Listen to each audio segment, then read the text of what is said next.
श्रीराम प्राथमिक माध्यमिक उच्च माध्यमिक विद्यालय रेणापूर येथे श्रीराम विद्यालयाचे माजी विद्यार्थी संतोष गणपतराव आकणगिरे व सौभाग्यवती अश्विनी संतोष आकणगिरे यांचा सत्कार करण्यात आला।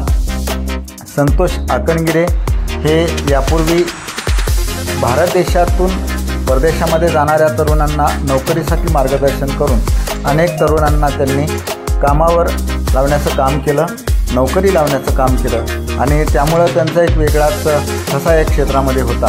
सध्या ते ऑस्ट्रेलिया या देशामध्ये तेथील संविधानाचा अभ्यास करून ऑस्ट्रेलिया या देशामध्ये सुप्रीम कोर्टामध्ये बॅरिस्टर म्हणून काम करत आहेत आणि त्याचा श्रीराम विद्यालयाला सार्थ अभिमान वाटतो।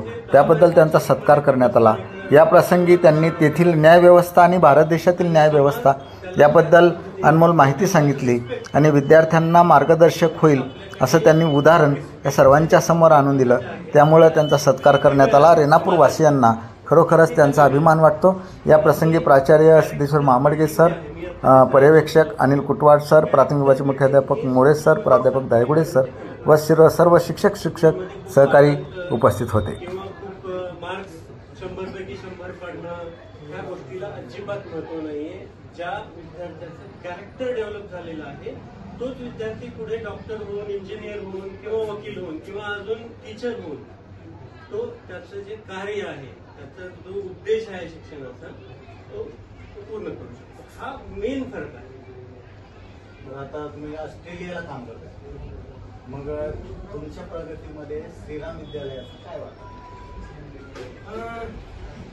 मला असं वाटतंय की श्रीराम विद्यालयाचा वाटा म्हणजे ऑस्ट्रेलियन स्कूल्स जे करतात मला वाटतं माझ्या स्कूलनी माझ्याबद्दल तेच केलेलं आहे।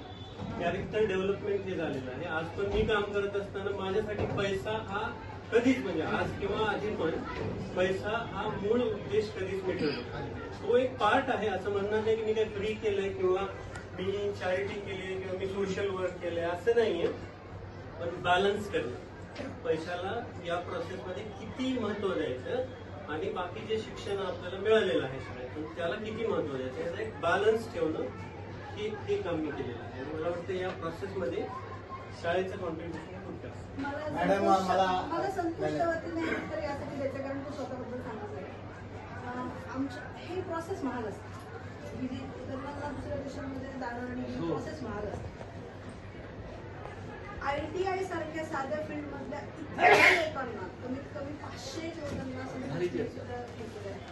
की त्यांची आज 4-4, 5-5 कोटीची घर आहे आणि जर संतोष खरंच म्हणजे मी त्याच्याबरोबर जाऊन अनुभवलाय, माझा नवरा आहे म्हणून अजिबात कौतुक करत नाही।